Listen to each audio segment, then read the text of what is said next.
একটু ছোটবেলা থেকে শুরু করতে চাই। আমি খুব ছোট ছিলাম যখন আমরা দুই ভাই এক বোন ছিলাম। তো আমাদের সংসার মোটামুটি যেমন আমার বাপ কাজ করতেন, খেতাম, এরকমই কোনো ছিল না। কি কাজ করতেন আপনার বাবা? আমার বাবা যে বিল্ডিং এর কাজ করতেন। আচ্ছা, রাজমিস্ত্রি ছিলেন। হ্যাঁ, এইভাবেই আমাদের মার বা আমরা ঘরটাই চলতো। তো আমার মা একদিন, আমার বাবা ছিলেন একটু মানে কম বয়সে বিয়ে হয়েছিল আমার বাবা মার শুনেছি মার নাকি 13-14 বছর কালো মার বিয়ে হয়েছিল। বাবার বয়সও 17-18 হবে। আচ্ছা, আপনারা কি মানে জন্মগতভাবে সিলেটি? হ্যাঁ, আমি সিলেটি। আচ্ছা। তখন আমার মাকে ঘর জামাই করে বিয়ে দেওয়া হয়েছে। তো আমরা দুই ভাই এক বোন ছিলাম। তো হঠাৎ একদিন আমার বাবাকে অন্য জায়গায় বিয়ে করে ফেললেন। তো আমাদের পরিবারটা একটু অন্যরকম হয়ে গেল। যাতে বাবা অন্য জায়গায় বিয়ে করছে, মা এই সংসার করবেন না, বলছেন যে 3 বাচ্চা টাকা সত্ত্বেও উনি কেন বিয়ে করবেন। তোমার বাবা বলছে ঠিক আছে, আমি ও মানে দ্বিতীয় বউকে ছেড়ে দিব, তবে তুমি মানে আমাকে তালাক দিও না। পরে গার্জিয়ান মিলে তালাক নিয়ে নিছেন যে ও গড় জামাই তাকে, তারপরেও অন্য জায়গায় বিয়ে করে ফেললো, আর বাচ্চাদের কথা ভাবলো না। তার মিলিয়ে আমাদের পরিবারটা একটু নষ্ট হয়ে গেল। পরে ছোট থেকে বড় হলাম আমি নানার বাড়িতে, আমি স্কুলে যেতাম আসতাম এইভাবেই। আর আমার মা মানে উনি চাচার বাসায় থাকতেন, মানে বাইরের বাসায় থাকতেন, এইরকমই। তারপরে এইরকমই আমাদের যাওয়া দিনকাল চলতো। একদিন আমি ক্লাস তখন 3-তে পড়ি, যখন আমার মা কি করলেন, মানে আমার মার চাচাতো ভাইয়ের সাথে বিয়ের আলাপ আলোচনা চললো আমার মায়ের। আচ্ছা আচ্ছা। তো মানে গার্জিয়ান মিলে চাচ্ছেন আমার মাকে বিয়ে দিয়ে দিবেন। তখন মানে সবাই স্কুলে গেলে বলতে, তোর মার তো আরেকটা বিয়ে হয়ে যাবে রে, কি রে তোর দুই। আপনি কি বড় ছিলেন সবার? আমি ক্লাস 3-তে পড়তাম। ও, তখন ক্লাস 3-তে পড়তেন। আচ্ছা, হ্যাঁ, তখন স্কুলে সবাই বলতো মানে আমার মার যে জায়গায় বিয়ে হবে চাচাতো ভাইয়ের সঙ্গে। জি। তখন আমার খুব শরম লাগতো বা লজ্জা লাগতো। আমি আমার মাকে বলছি, মা তুমি এইসব করো না। মা আমাকে বলতেন, না মা, আমার ছেলেমেয়েরা তোমরাই তো আমার জীবন, বিয়ের সাথে কিছু বসবো না মা। তো মা আমাকে বলছেন এইরকম, আমি মার কথাই বিশ্বাস করে বলছিলাম। একদিন দেখেছি মানে আরো আমার বয়স যখন ক্লাস 5-এ পড়েছি, উঠেছি, তখন মা কি করছেন, এই মানে আমার আঙ্কেলটাকেও বিয়ে করে ফেলছেন। মানে না জানি, আমি জানি না, শুনিয়ে সবার মুখ থেকে এরকম যে তোর মা বিয়ে করেছে এরকম। পরে আমার খুব খারাপ লাগলো যে আমার মা মানে আমার ভাই আমার কথা না ভেবেও এইরকম একটা ছেলেকে বিয়ে করলেন। তারপরে তো ওনাকে না করে অন্য ছেলেকেই তো করতে পারতেন। মানে আমার ইচ্ছে ছিল না যে উনি আমার বাবা হন, কারণ ছোটবেলা থেকে ওনাকে দেখে আসতেছি, এটা আমি মেনে নিতে পারছি না। তারপরে আমার মার সাথে কোনোভাবে আমি ছোটবেলা থেকে একটু রাগ ছিল, মানে আমি যেটা বুঝি একটাই বুঝতাম। তো আমি আমার খালাকে বলছি যে আমি আর বাড়িতে থাকবো না, আমি এই কি একটু পাগলামি করতেছি, স্কুলে যাচ্ছি না। তারপর মানে অনেক বিচার আচার আসছে, আমি এই মেয়েদের সাথে ঝগড়া করি, এই মেয়ের সাথে স্কুলে গেলে ঝগড়া করি। তো আমার খালা বললো ওকে একটা বিউটি পার্লারে দিয়ে আসি। ক্লাস 5-এ থাকতে?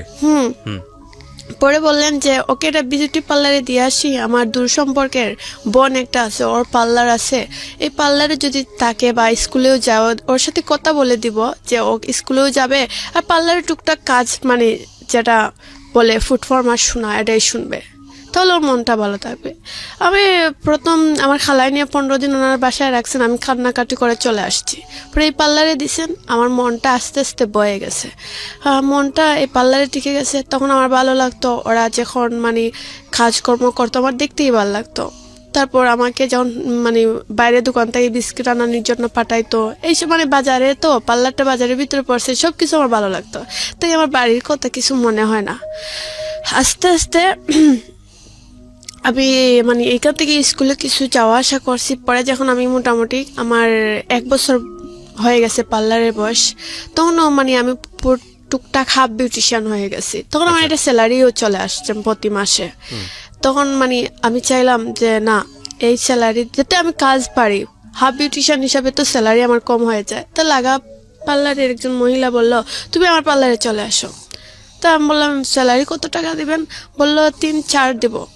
বললাম তো আচ্ছা, এখানে আমি 2000 টাকা পাই, তাহলে 4000 টাকা পাইলে আমার জন্য বেশি না? তাহলে আমি বললাম যে ঠিক আছে, আমি তোমার এখানেই চলে আসবো। তাই সরকার এই পাশে হচ্ছে আমার আংটির পার্লার, আর সেই পাশে হচ্ছে ও মহিলাটার পার্লার। তো ওনার কাছে চলে গেলাম। তো একদিন উনি একটা বিশ্বনাথ তোমার শিমলতলা নামে একটা গ্রাম আছে, এই গ্রামে উনি একটা বিয়ার প্রোগ্রামে যাবেন। তো আমাকে সঙ্গে নিচ্ছেন, বা আমি আবার মানে টুকটাক ছোটবেলা থেকে নিজে নিজে সাজগুজ করতাম, তো আবার আমি আবার সাজাতে মানে অন্য কেউ পারতাম ভালো, বুঝতাম ভালো। আচ্ছা, তো আমাকে বলছেন তুই তো সাজাতে পারস, মেকআপ খুব সুন্দর করতে পারস, তাহলে তুই অনেক এই মানে শিমলতলা যে গ্রামে আছে এই গ্রামের একটা আর অন্য একটা গ্রাম আছে যেটার নাম বলে ট্যাংরা, এই জায়গায় একটা বউ আছে, তুই সাজাই আসিস। আমি বললাম ঠিক আছে। তখন এত কিছু বুঝতাম না, মানে বয়স মনে হয় 13 বছরের মতন হবে, এত কিছু বুঝতাম না, কিন্তু আমার মনে হলো তো আমার সব কিছু ভালো লাগতো। তো আমাকে এনে সাজা দিয়েছেন। তারপর মনে হয়েছে আমার সাজটা যে কন্যার পক্ষ মানে কন্যায় পছন্দ করেনি, মানে বলছে আমার এই মেকআপটা চয়েস হয়নি। তখন আমাকে তারপরেও কোনোভাবে ওরা ওদেরটা ম্যানেজ করে বলছে, পরে আমাকে বলছে তাহলে তুমি চলে যাও। তাহলে আমার ম্যাডাম যেখানে ছিলেন সেখানে আসছি। 2টা ছেলে পাঠিয়ে দিয়েছিলেন আমার ম্যাডাম আমাকে রাস্তা থেকে রাতকে নিয়ে আসার জন্য। আমি তো বাসার সামনে গিয়ে গাড়িটা খাড়া করেনি, একটু দূরে খাড়া করছে। তাহলে আমার ম্যাডাম বলছেন একটা দুলু আর মামুন নামে একটা ছেলে ছিল, যে যাও তুমি গিয়ে আমার একটা বিউটিশিয়ান মেয়ে এখানে দাঁড়িয়ে আছে, এদেরকে ওকে নিয়ে আসো। ও 2টা গেল গিয়ে যে মানে আমাকে বললো আপনি আসেন, এই বাড়িতেই আপনার ম্যাডামে কাজ করতেছে। পরে আমি হেঁটে হেঁটে গেলাম, গিয়ে ম্যাডাম বললো শেষ হয়ে গেছে। আমি বললাম হ্যাঁ। এখানে যে দুলু নামে একটা ছেলে আমাকে বারবার ফলো করতেছে। এই ছেলেটার সাথে আপনার ম্যাডামের কি সম্পর্ক ছিল? এটা হচ্ছে যে ম্যাডামের ভাইয়ের মানে যেটাকে বলে শালির বিয়া। এই যে ছেলেটার বড় ভাইয়ে বিয়ে করেছেন, ওনার শালির বিয়ে। আচ্ছা আচ্ছা, বুঝাতে হতো আমি পারতাছি না, মানে যেটাকে বলে তালই, মানে এরকম একটা আত্মীয় সম্পর্ক হ্যাঁ হয়। হ্যাঁ, মানে যে ছেলেটাকে পাঠাইছেন এই ছেলেটার তালই গরবনির। আর এই ম্যাডামটা কি আপনার? ম্যাডাম এই যে বিউটি পার্লারের মালিক যে সে হচ্ছে মালিক ম্যাডাম। যে সে। আর আপনি সাজাচ্ছিলেন কাকে? আর আমি যে জায়গায় সাজাচ্ছি সেই জায়গা থেকে চলে আসছি এই আচ্ছা। ম্যাডামের সাথে একটু সাথ দিব বলে। এনে তো যে মেয়েটা কন্যার পক্ষরা লন্ডন থেকে আসছে, অনেক লোকজন মানে সাজবে, আপনার ম্যাডাম আপনাকে নিয়ে আসতেছে কোন একটা জায়গা থেকে ম্যাডামকে হেল্প করার জন্য। হ্যাঁ, হ্যাঁ, ওকে, তো দুলু নামের একটা ছেলেকে পাঠিয়েছে। দুলু নামে একটা ছেলেকে পাঠিয়েছেন, 2টা ছেলে ছিল। তো আমি এইখানে এই ঘরে গিয়ে ঢুকছি, তো এই ছেলেটা আমাকে বারবার ফলো করতেছে। তো ওটা স্বাভাবিক, একটা ছেলে আমার দিকে তাকিয়ে আছে, আমিও মাঝে মধ্যে তাকাই। কিন্তু এরকম করে সারা রাত মানে আমরা কাজ করছি আমি আমার ম্যাডাম। পরে আমাদেরকে রাত 2টার দিকে ওদের গ্রাম থেকে আমাদের গ্রামে আমার ম্যাডামের গ্রামে যেতে মনে করেন সিএনজি দিয়ে 10 মিনিট এরকম, তবে আমাদেরকে বাড়িতে মানে বাসায় চলে আসছি আমরা। পরের দিন খুব সকাল চলে গেছি, এই ছেলেটাকে দুলু নামে যে ছেলেটা এটাকেই দেখছি রাস্তার মধ্যে, ও একটা সিএনজিতে বসে আছে। তো আমি তো মানুষজন দেখে আমার ম্যাডাম কাজ করতেছে, টুকটাক আমিও সাহায্য করতেছি ম্যাডামকে। তো এই ছেলে আমার দিকে তাকাচ্ছে, আমিও তাকাচ্ছি, এরকম করে করে মানে ছেলেটা একদিন মানে এক সময় আমার ম্যাডাম বললো কি রে ফোন যায়ও না আসেও না, কি হলো? পরে এই ছেলেটাকে ডাক মারে বললো এই যে ভাইয়া ফোন তো যায়ও না আসে না, কি হলো? বললেও যে ফোনটা অফ করে অন করে তাহলে ঠিক হয়ে যাবে। কিসের ফোন এটা? এটা মোবাইল সেট, কল যাচ্ছে না আসতেছে না ম্যাডামের ফোনে। আচ্ছা, তো এই ছেলেটাকে বলেছে? হ্যাঁ, ওটা ম্যাডামের সাইড দিকে যাচ্ছে, তো ওটাকে যাক মেরে বললো ভাইয়া কল যাচ্ছেও না আসতেও না, এটা ফোনটা কি হলো? ও বললো যে আপনি অফ করে অন করেন। পরে হলো ঠিক হয়ে গেল। পরে আমরা এখান থেকে আমাদের পার্লারে চলে গেলাম।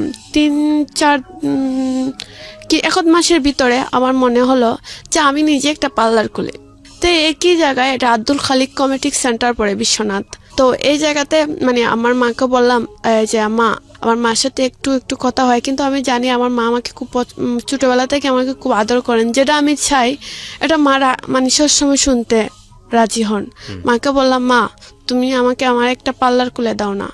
মা বললো তুই তো কোনো কাজও কিছু জানোস না, পার্লার দিয়ে খুললে তুই কি পারবে এইসব করতে?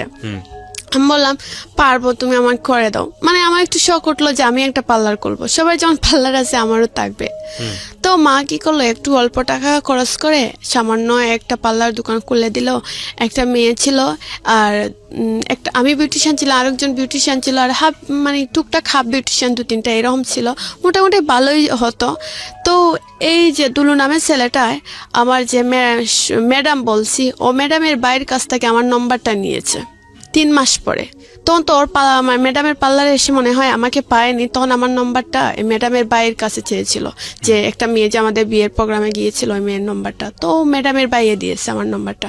তো বারবার ডিস্টার্ব তো ফোনও আমি তো আর চিনি না, রিসিভ করে ফেলে দিতাম বা একটু মানে এরকম গালাগালি করতাম যে আপনি আমাকে কেন ডিস্টার্ব দেন নিশেনি। হঠাৎ একদিন এরকম প্রায় 1 মাস বা 2 মাসের মতন এরকম আমাকে ডিস্টার্ব দিয়েছে, দিনে 4-5 বার কল দিত। হঠাৎ একদিন ও আমাকে কল দেয়নি, তো আমি মানে ভাবলাম একটা ছেলে আমাকে ডেইলি 4-5 বার কল দেয়, আজ অতটা দিন ধরে দিতেই থাকলো, আজ কেন দেয়নি?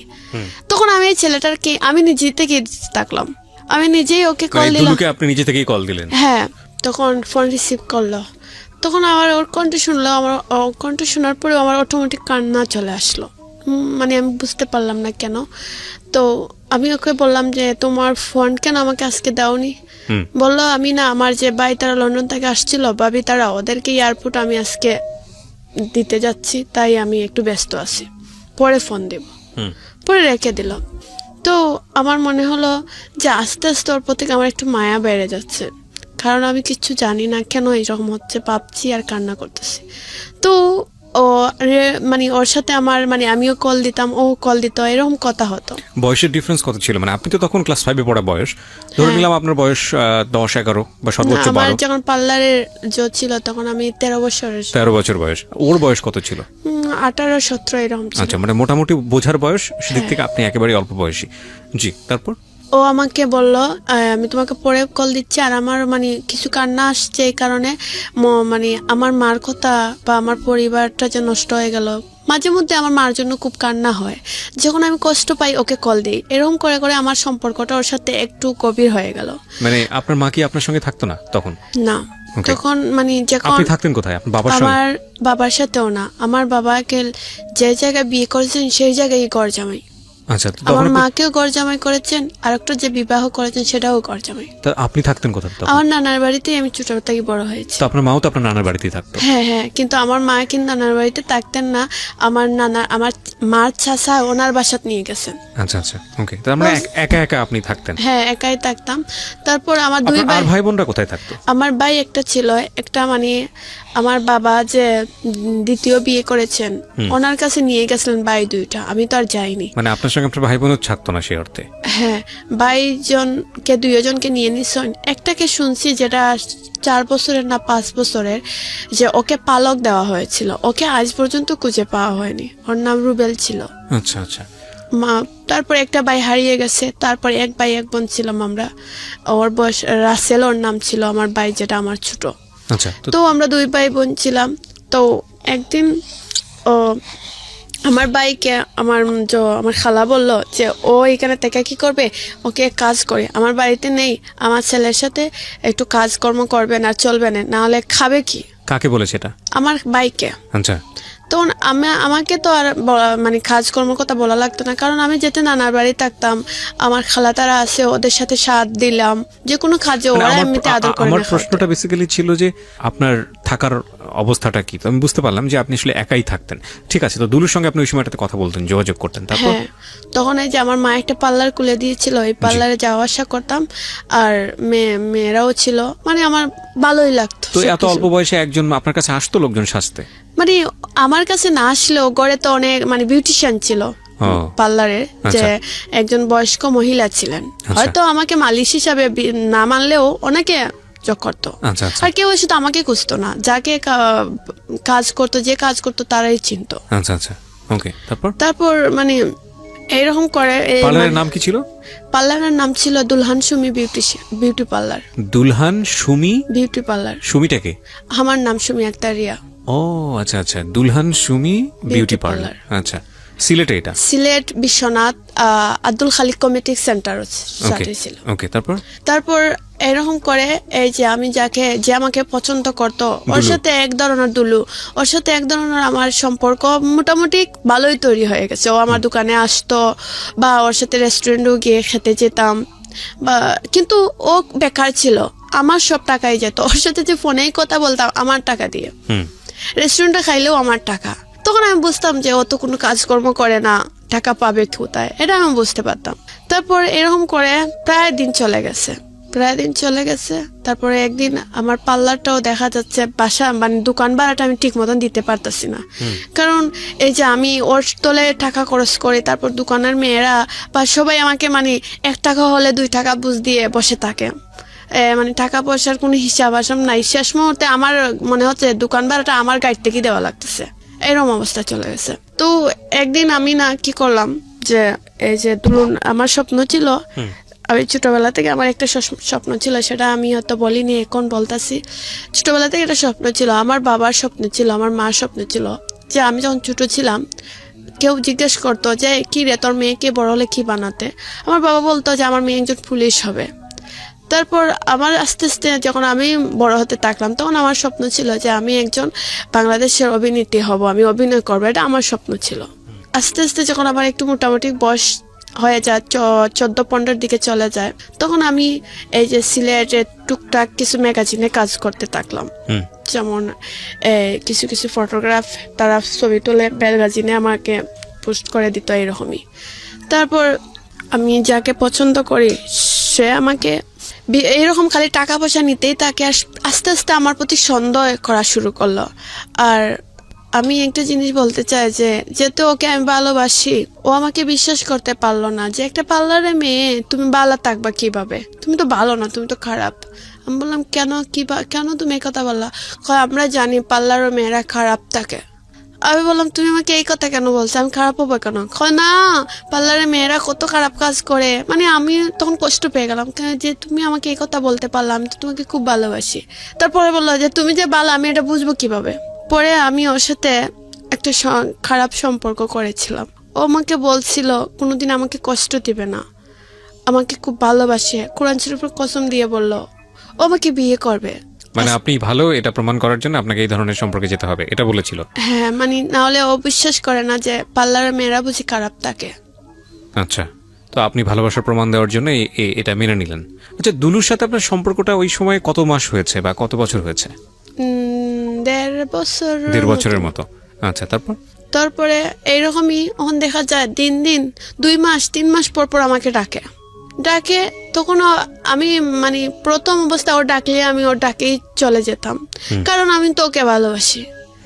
তারপর এরকম করতে করতে এক পর্যায়ে দেখা গেল আমি আরেকজন ছেলেকে মানে মোটামুটি পছন্দ করে ফেললাম। একটা ছেলে বলতে এইরকম, আমি আমার দোকানটা যা অবস্থায় আমি ওকে আমার মানে ম্যানেজার হিসাবে ওনাকে বলছি, একই গ্রামেরই, ওর নাম ছিল রুবেল, যে ভাই আমার দোকানটা তো এরকম, আমি কোনো আগামাতা খুঁজে পাচ্ছি না, আমার দোকানের কাস্টমার হয় কিন্তু টাকা পরে আমি করতে পারি না। বললো তুমি এক কাজ করো, দোকানটা আমার নামে লিখে দাও, আর আমি তোমাকে টাকা তুমি বললো আমি তোমাকে 3 মাস পরে দিব, আর দোকানটা তুমি আমার নামে লিখে দাও, তুমি তো পারবা না এইসব দোকান চালাতে। ভাবলাম আসলে আমার পক্ষে এইসব সম্ভব হবে না। আমি বললাম তাহলে আমার দোকানে তো অন্তপক্ষে 50,000-এর মতন সবকিছু আছে, তো তুমি আমাকে কত দিবা? বললো লসেরও দরকার নাই, লাভেরও দরকার নাই, তুমি তো বিক্রি করে দিবা, তাহলে 30,000 টাকা দিয়ে দাও। ভাবলাম, আমি তখন বুঝছি 30,000 অনেক বেশি। আমি বলছি আচ্ছা ঠিক আছে ভাই, তাহলে কোন কাগজে সাইন করতে হবে? কাগজে সাইন টাইন করার পরে চাবি টাবি সব আমার কাছে নিয়ে নিল। 1 সপ্তাহ পরে ও সবার কাছে বলে টাকা দিয়ে দোকান আমার কাছ থেকে কিনে ফেলছে। পরে আমি বললাম তুমি তো ভাই আমাকে টাকা দাওনি। টাকা না দিলে তুমি কি আমার কাছ থেকে এমএমএ আমার এই দোকান আমার নামে লিখে দাও? আমি বললাম তুমি তো বললাম আমাকে পরে দিবা। পরে মানে সবকিছু মিলিয়ে দেখা গেল যে কাগজে প্রমাণ দিচ্ছে যে টাকা আমাকে দিয়ে দিছে, শুধু আমি মুখ দিয়ে বললে তো আর কেউ বিশ্বাস করবে না। পরে কি করলাম, আস্তে আস্তে এই দোকানের মায়াটা ছেড়ে দিলাম। এই দোকানের মায়া ছেড়ে দিয়ে ভাবলাম যে না, আমি এখন অন্য কোনো পার্লারে চাকরি করব। মানে একটা জিনিস বুঝতে পারছি যে আপনার আসলে আপনার সাথে দাঁড়ানোর মতো, আপনার পাশে দাঁড়ানোর মতো আপনার ফ্যামিলিতে কেউই ছিল না, না বাবা না মা। যাকে ভালোবেসেছেন সেও এটা বুঝেছে, এবং যে দোকান আপনার কাছ থেকে নিয়েছে সেও বুঝেছে আসলে আপনার যেহেতু আপনাকে সাপোর্ট করার মতো কেউ নাই, সুতরাং যেমনভাবে ইচ্ছা তেমনভাবে ব্যবহার করা যাবে, এটা হলো মানে চারপাশের মানুষের বোঝা ছিল। এগুলো একটু খেয়াল রাখতে হবে গল্পটা শোনার ক্ষেত্রে। জি, তো আপনি তারপরে কোন একটা বিউটি পার্লারে কাজ করা শুরু করলেন। লেখাপড়া তো ক্লাস 5-এ থাকতে স্টপ করে দিয়েছেন। স্টেপ বলতে যে যখন প্রথম যে আংটির পার্লারে ছিলাম, ওনার পার্লারে মাঝে মধ্যে যাইতাম আসতাম, এরকম করে করে মানে মোটামুটি এইটা উঠে ছেড়ে দিয়ে দিছি। আচ্ছা, তারপর আমাকে যাও, আমি যাকে পছন্দ করি দুলু, ও বললে কাজ করো তুমি, সিলেট তোমাকে পার্লারে ঢুকিয়ে দিয়ে দিই। বিশ্বনাথ তো ছেলেরা তোমাকে সবাই মোটামুটি চিনে, তা আমি চাই না এই ছেলেরা তোমাকে আর চিনুক। তুমি যখন পার্লার ছেড়ে ফেলছো, তাহলে তোমাকে সিলেট নিয়ে ঢুকিয়ে দিয়ে দিই পার্লারে। ভাবলাম ও যখন চায় তাহলে সিলেটই চলে যায়। আচ্ছা, আমি এই জীবনের প্রথম যে সিলেট শহরে নিজে একা একা থাকা, তো ও আমার উপর ভরসা করে আমি একটা পার্লারে সিলেটই আসছি। তো আমি কান্না করতেছি যে এই সিলেট আমি থাকতে পারবো না, এরকম আমি সিলেট একটা অবস্থা না। মানে ও আমাকে বুঝালো যে তুমি সিলেটই থাকো, তোমাকে খুব তোমার ভালো হবে। তখন ও বললো আমি আর এখন থেকে তুমি আমার সাথে ডাইরেক্ট কথা বলে ফোনে কথা বলা লাগবে না, আমার পিছনে আর টাকাও খরচ করা লাগবে না। আমি ছোটো মোটো একটা কাপড়ের দোকানে চাকরি নিয়েছি, এখন থেকে আমি কল ডাইরেক্ট করে তোমার সাথে কথা বলবো। তারপর এরকম ও কল দিত, মানে 2 বছর পর থেকে ও আমার সাথে ডাইরেক্ট কল দিয়ে বা রেস্টুরেন্টে খাওয়া দাওয়া লাগলে ওই টাকাগুলো দিত, আমার তেমন বেশি খরচা লাগতো না। কে? দুলু? দুলু। ওকে। আর 2 বছর পর্যন্ত আমার টাকাই খরচ হয়েছে। তারপর এইরকম করে আমি মনে করেন আর আছে তো, ও আমাকে একটু সন্দেহ করতো, মনে করতো যে সিলেট ফোন আসে, বারবার ফোন আসতেছে, মনে হয় আমি অন্য কোনো ছেলেদের সাথে কথা বলি, আর ওর পরিজনের ঠিকই আমাকে ডাক্কা টেক্কা নিত। তো আমি ওকে একদিন বললাম, এক সময় ওর জন্য আমি খুব পাগলের মতন ছিলাম, যে ওকে বললাম তুমি আমাকে বিয়ে করে নাও। ও বললো এখন না, করবো তোমাকে পরে। এরকম করে আমাকে আশা দিয়ে দিয়ে রাখে, আমিও খুব ভরসা করি হ্যাঁ তো করবে। এক সময় আমাকে বললো, এরকম কত দিন যাওয়ার পরে একদিন বললাম এই তুমি আমাকে বিয়ে করবা না? বললো করবো, তাহলে এক কাজ করো। আমাকে একটা শাড়ি দিয়েছিল, লাল শাড়ি। আমি বলছি একটা, বলছে তোমাকে কোর্ট ম্যারেজ করে ফেলবো আর খাবিনটা তোমার কাছে থাকবে। তখন আমাকে খাবিন টাবিন এইসব কি, অত কিছু বুঝি না। আমি ভাবছি আচ্ছা খাবিন আরটা এইসব আমি বুঝতেছি না, তুমি আমাকে বিয়ে করে নাও। বলো তো ঠিক আছে, তোমার আমাকে একটা শাড়ি দিয়েছিল, মানে যেরকম মানুষ একজন বিয়ে করলে যা যা প্রয়োজন হয়, কিছু কসমেটিক দিয়েছিল, এরকম দিয়ে বললো আমি তোমাকে কোর্ট ম্যারেজ উকিলের মাধ্যমে করব। আমাকে শাড়িটারে দিয়ে স্বপ্ন দেখিয়ে পরে বলে কি আরো কিছুদিন পরে বিয়ে করি। পরে আস্তে আস্তে আমি ভাবলাম না, ও আমাকে বারবার স্বপ্ন ভেঙে দেয়, আর এটা মেনে নেওয়া যাচ্ছে না। আমার তো এটা মানে আমিও তো এটা মানুষ, আমাকে তাইলে করবে না ডাইরেক্ট বলবে, মিথ্যা আশ্বাস দিবে কেন? পরে জাস্ট আমি আর ওকে বিয়ের কথাও বলি না, কিছুর কথাও বলি না। এখন আমি চাচ্ছি যে আমি আমার জীবনটাকে নিজের মতনই সাজাবো। আস্তে আস্তে প্ল্যানিং করলাম না, আমার স্বপ্ন পূর্ণ হতে হলে সিলেট যখন আসছি শহরের ভিতরে, তো বাউ টাও সব কিছু আমি বুঝি। তাই আস্তে আস্তে ফটোগ্রাফ বলো, বিভিন্ন স্টুডিওর মাধ্যমে আমি একটু চ্যানেল লাগালাম, যে আমার স্বপ্ন এরকম কিছু বাইরে আমাকে বলছে তোমাকে আমি সাহায্য করব, বা সিলেটেরও কিছু আঞ্চলিক নাটকের অফারও আসছে। হ্যাঁ, এখন আমার মনে পড়ছে আপনার গল্পটা, অনেক আগে আপনি বলেছিলেন রেডিওতে, সেটা প্রচারও হয়েছিল। আপনি কিছু মডেল ছবিও নিয়ে এসেছিলেন হ্যাঁ সেই সময়। রাইট। যারা শুনেছেন, যারা আমার পুরনো শ্রোতা আছেন, তাদেরকে একটু ইন্টারাপ্ট করছি। এই পর্যায়ে এই গল্পটা রেডিওতে প্রচার হয়েছিল, কিন্তু এক পর্যায়ে পর্যন্ত প্রচার হয়েছিল। এটা আমার লাইফের একটা হিস্ট্রি হয়ে গেল আজকে, যে কোনো গল্প সেকেন্ড টাইম প্রচার হচ্ছে, কিন্তু সেকেন্ড টাইম প্রচার মানে এইটাই না যে সেই গল্প আপনারা শুনছেন। এই গল্পটা প্রচার হয়েছিল ওনার কথা অনুযায়ী কত বছর আগে? 3 বছর হয়ে যাবে। 3 বছর আগে প্রচার হয়েছিল। 3 বছর পরে, মানে এই 3 বছর গল্পটা প্রচার হওয়ার পরে 3 বছর কি ঘটেছে ওনার জীবনে, উনি আজকে কোথায় দাঁড়িয়ে আছে, এইটা হচ্ছে আজকের গল্প। খুবই ভয়ানক গল্প, এবং সেটা আমি আপনাদেরকে বলতে চাই। তবে তার আগে আমি একটু শর্ট করে ওই পুরো লাইফটা একটু তুলে ধরছি, নইলে আপনারা বুঝতে পারবেন না, কারণ অনেকেই হয়তো গল্পটা শোনেননি। এবং পুরনো এপিসোডগুলো যদি আপনারা ঘাটেন, যদি এটা ইউটিউবে থেকে থাকে, যদি আমি জানি না, কারণ ইউটিউবে ওই সময়টাতে আপনার কর্তৃপক্ষ, আমাদের যে রেডিও কর্তৃপক্ষ ছিল, তারা আপলোড করতো না, আমিও করতাম না, অনেকেই করেছেন, আমি ঠিক জানি না, যে সেখান থেকে আপনারা যদি ঘেটে ঘুটে বের করতে পারেন, তাহলে ওনার ছবি, উনি যে মডেলিং করতেন সেই ছবি, পাশাপাশি হচ্ছে আমার মনে আছে, এখন মনে পড়ছে ওনার যে ফেস বর্তমানে, সেই ছবিটা দিয়ে আমরা গল্পটা পাবলিশ করেছিলাম। জি বলেন। তারপর কিছু আঞ্চলিক নাটকের অফার আসছিল, তখন আমি রাজি হই না, কই ধরো আমি সিলেটি নাটক করবো কেন, আমার তো স্বপ্ন ছিল যে আমি একটা ছবিতে কাজ করব, এরকম একটা স্বপ্ন ছিল। ভাইয়া তারা বললেন শোনো, ছোট থেকে তোমার বড় হতে হবে, তুমি ফুট করে তো আর উপরে উঠতে পারবা না, আস্তে আস্তে কাজগুলো করে তুমি একদিকে আগাতে হবে। তখন আমার লক্ষণ ছিল যে আমার স্বপ্ন আমি পূর্ণ করব, এরকম একটা লক্ষণ ছিল। আর দুলু যে, ওকে আমি তেমন পাত্তা দিতাম না, কারণ আমি দেখলাম যে ওকে এইটা, ওকে আমি বুঝাতে চাইলাম যে ও আমাকে যেসব জায়গায় আমি চাকরি করতাম, আমাকে সবসময় যা হয়নি তাই মিথ্যা কথা বলতো, সন্দেহ করতো তিনি। সন্দেহ করতো। পার্লারের ম্যাডাম তাদেরকে বলতো তো আমি এই করেছিলাম, মানে অনেক ধরনের কথা বলতো যে একটা মেয়ে আর 10 জন মেয়ের সামনে মাথা খাড়া করে তাকাতে পারতাম না, লজ্জা লাগতো। তো মানে অনেক ধরনের অনেক কিছু বলেছে। আমার মা যে জায়গায় সেকেন্ড বিয়ে বসছেন ওনাকে, ও আমার এটা আমি ওকে ভরসা করে দেখে কিছু পিক ছিল। আমার মার সেকেন্ড হাজবেন্ড, উনি তো আমার বাবার মতো, নিজেতেই আমার মামা ছিলেন, এখন তো উনি আমার বাবাই এক মতো। ওনাকে আমার এইসব পিকচার দেখাইছে, মানে আমার মার সংসারটা ভেঙে যেতে আসলো। আমার মাকে বলে এই তোর মেয়ে এই করে সেই করে, তোর মেয়ে ভালো না, তোর কেউ আমি রাখবো না, তালাক দিয়ে দিব। এক পর্যায়ে আমার মার সংসারটাও চলে যেতে চেয়েছে। মানে এইসব ছবি আপনারা আদান প্রদান করতেন আপনাদের মধ্যে? হ্যাঁ, ভালোবাসেন বলে এগুলো দিতেন এবং সেটাকে দিয়ে সে ব্ল্যাকমেইল করেছে।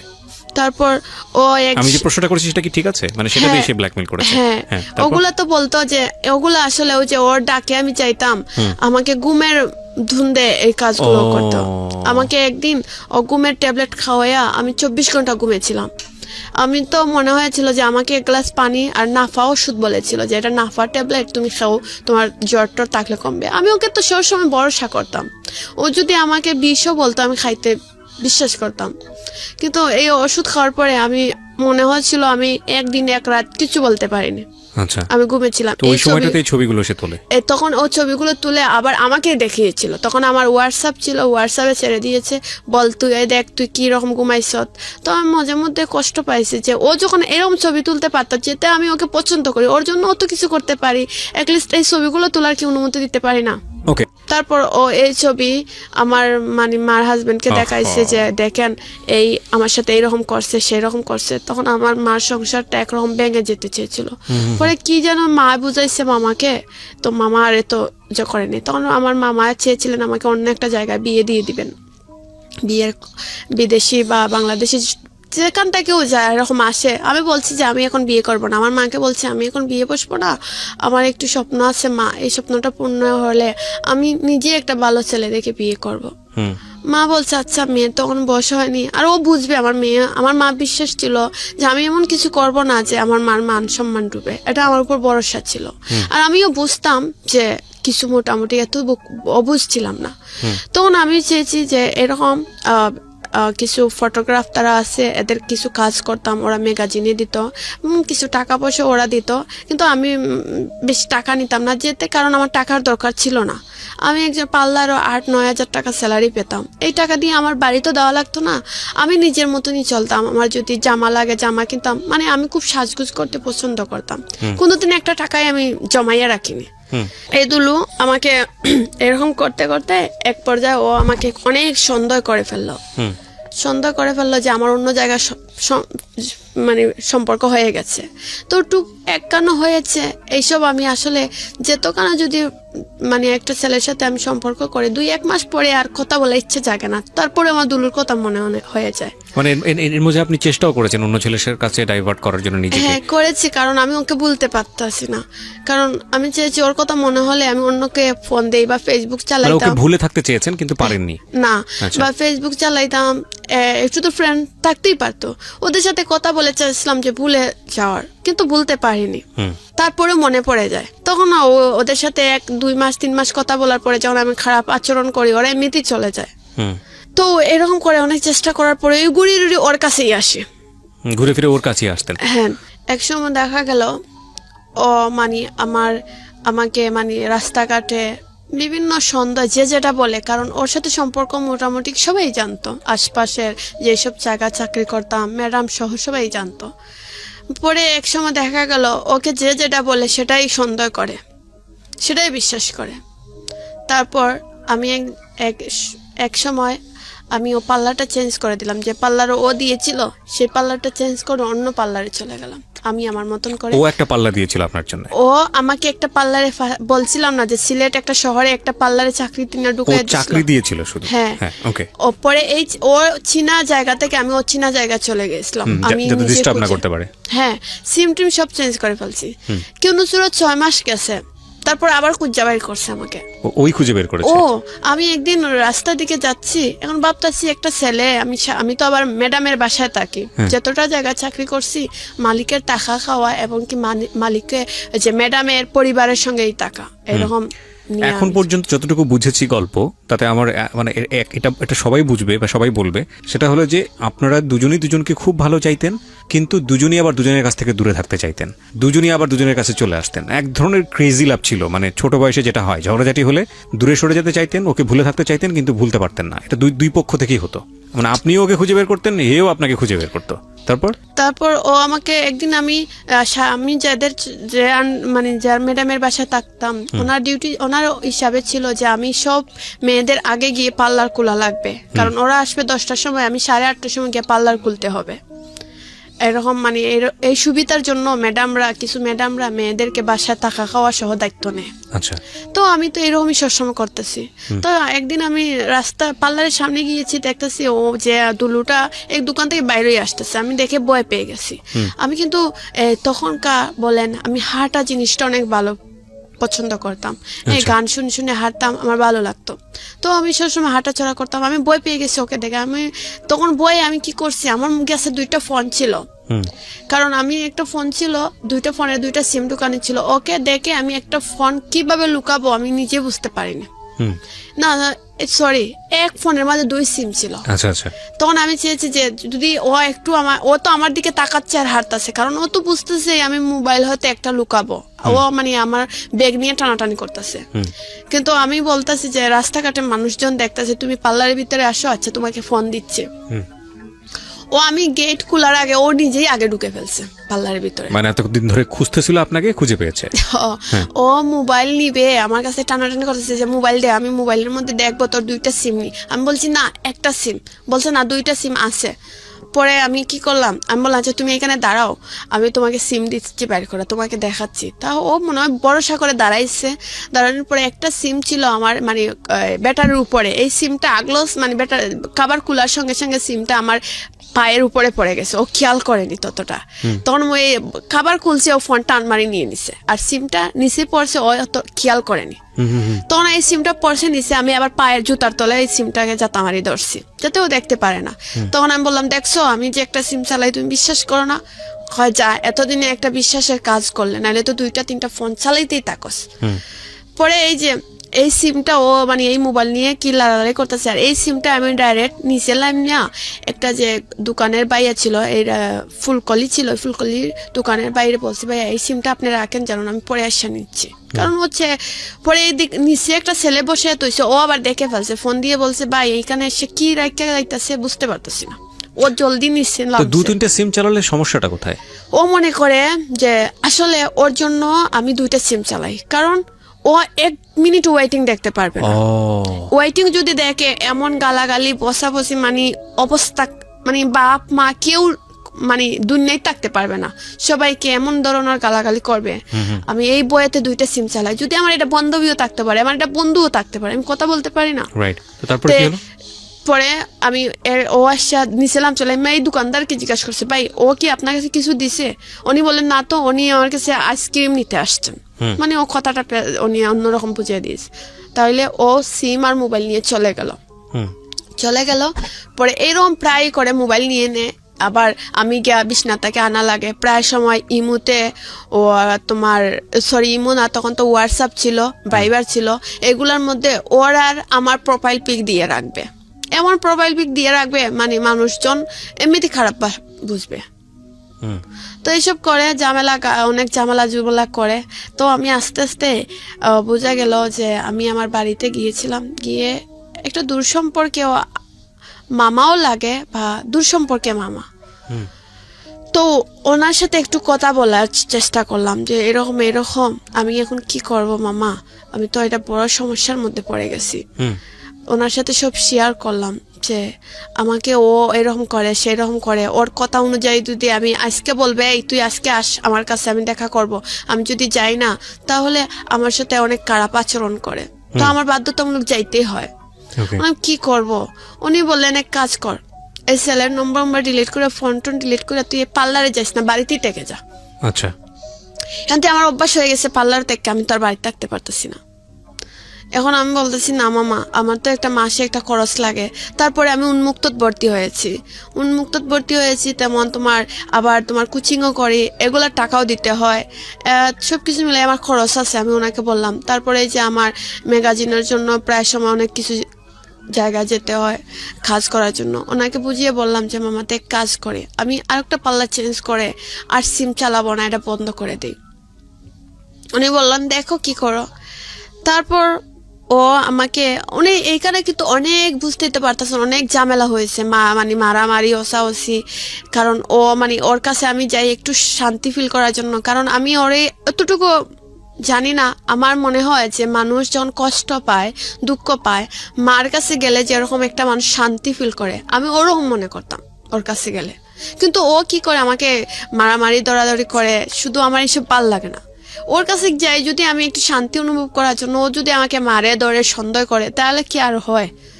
তখন আমি আস্তে আস্তে ওকে ভুলে যাওয়ার চেষ্টা করি, আর ওকে আমি ফোনও দিতে চাই না, কিছু করতে চাই না। এরকম অবস্থায় ও আমাকে ফোন দিতে চাইলে আমি তেমন পাত্তা দিই না, আমি ব্যস্ত দেখাই, খুব বিজি আছি রাখো বা এরকম কিছু দেখাই। তো একদিন বৈশাখীর দিন আমি পার্লারতেই সাজগুজ করে আমি একটু শিশু পার্কে গিয়েছিলাম। আমি কিন্তু আবার পার্কও যেতে খুব পছন্দ করতাম, কিন্তু যে পার্কে ও আমাকে শিখাইছে সেই পার্কেই যেতাম। আচ্ছা। ও আমাকে সবসময় শিশু পার্কেই নিয়ে যেত। তো তখন তো ওর সাথে ঝগড়া ছিল, আমি চেয়েছি যে আমি নিজেই সাজগুজ করে শিশু পার্কে যাই, মানে ও আসবে বলে না, আমি আমার নিজের মতন চেয়েছি একা একা ঘুরবো। তখন ওর সাথে আমার বেশি কথা হতো না। ও দেখতাম আমি যেসব মেয়েদের সাথে কথাবার্তা বলতাম, ওদের সাথে ও সম্পর্ক করতো, কথা বলতো। তখন আমার মনে একটু খারাপ লাগতো যে ওর সাথে ওকে আমি ভালোবাসি আর ও অন্য মেয়েদের সাথে কথা বলে, এটা আমার নিজেরই খারাপ লাগতো। তখন আমি নিজে ওকে ভুলে যেতে চাচ্ছিও, কারণ আমি ওটা দেখতেছি ও আমার স্বপ্ন পূর্ণ হতে দিবে না, বলছে এইসব কাজ করতে পারবা না, বলছে তুমি এইসব কাজ করলে তুমি জানো পরিচালকরা এই করে সেই করে সেই করে, মানে এই ফটোগ্রাফার হতে পারবা না, অভিনয় করতে পারবা না, বলছে ফটোগ্রাফার তো না, সরি, মানে মডেলিং করতে পারবা না, হ্যাঁ, এবং হচ্ছে আমি যে আমার স্বপ্ন অভিনয় করবো এটাও পারবো না। ও বলছে যে এইসব করলে ছেলেরা এই করে সেই করে, তুমি কি এটা পারবা করতে? আমি কই আমার স্বপ্ন পূরণের জন্য আমি সব পারবো। কিন্তু ও আমাকে যেরকম প্রশ্ন করছে আমি উত্তর দিয়েছি এরকম, কিন্তু ও আসলে মাইন্ডে নিয়ে নিছে। তো ও বলতো বুঝতে পেরেছি। তো ও আমাকে মানে প্রায় সময় আমার মুখের মধ্যে নৌকের স্পট ফেলে দিত, খামসি মেরে, মানে যাতে করে আপনার চেহারায় একটা স্পট তৈরি হয়, এবং স্পট তৈরি হলে যাতে আপনি অভিনয় করতে না পারেন। প্রায় সময় গালের মধ্যে খামসি দিয়ে আমার গালটা মানে খুব বিড়ালের ঠ্যাঙ্গের মতন আশ্রা আশ্রা হয়ে যেত। তো আমি এইসব ভাবনা হয়তো ও মানে ডং ডাং, আমি আসলে এরও সিরিয়াস ভাবে ভাবিনি যে ও আসলে কি চাচ্ছে, এটা আমি বুঝতেই পারিনি। ও আমাকে বললো যে সুমি এক কাজ করো তুমি। আমি বললাম হ্যাঁ বলো। বলে যে তুমি আমার কথা মতো চলবা। আমি বললাম তোমার কথা মতো তো চলতে চলতে চলতে চলতে আজ বয়স আমার হয়ে যাচ্ছে 15 গিয়ে 16, আর কি শুনবো।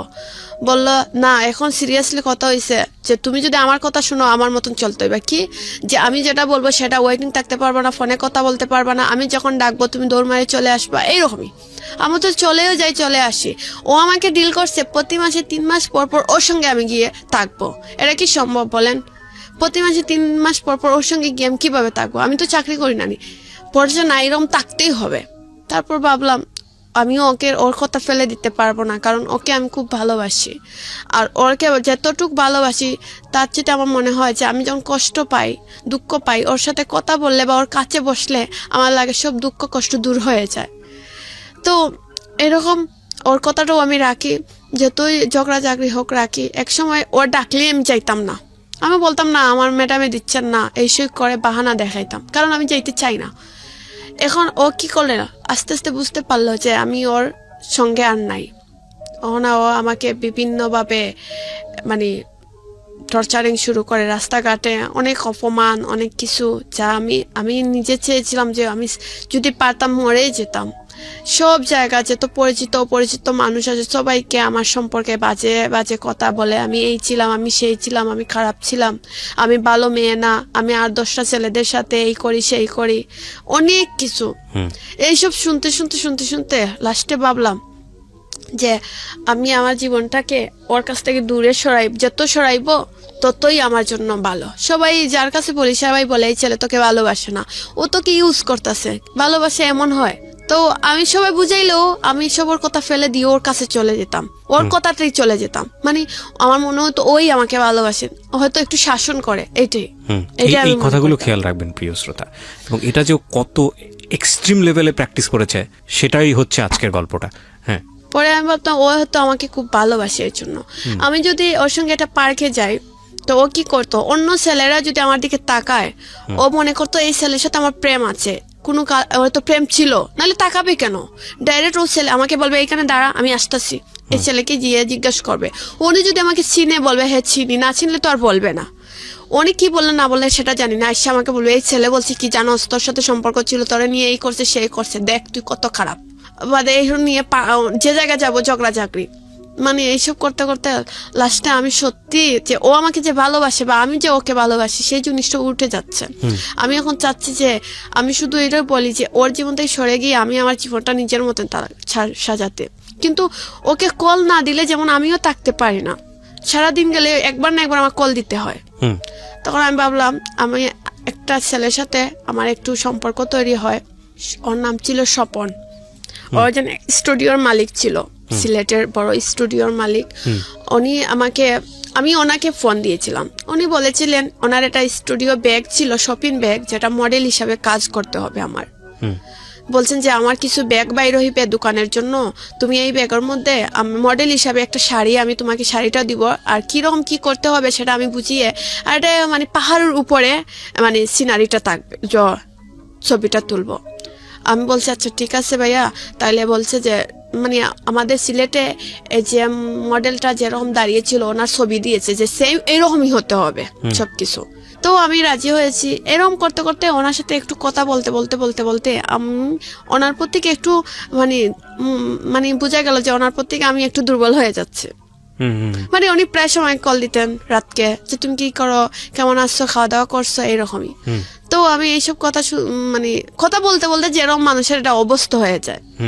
তো ওর যে স্বপন নামে যে ছেলেটা, ওর সাথে কথা বলতে বলতে মনে তখন বোঝা গেল যে দুলু কল দিলে আর আমার ওর সাথে কথা বলতে ভালো লাগতো না।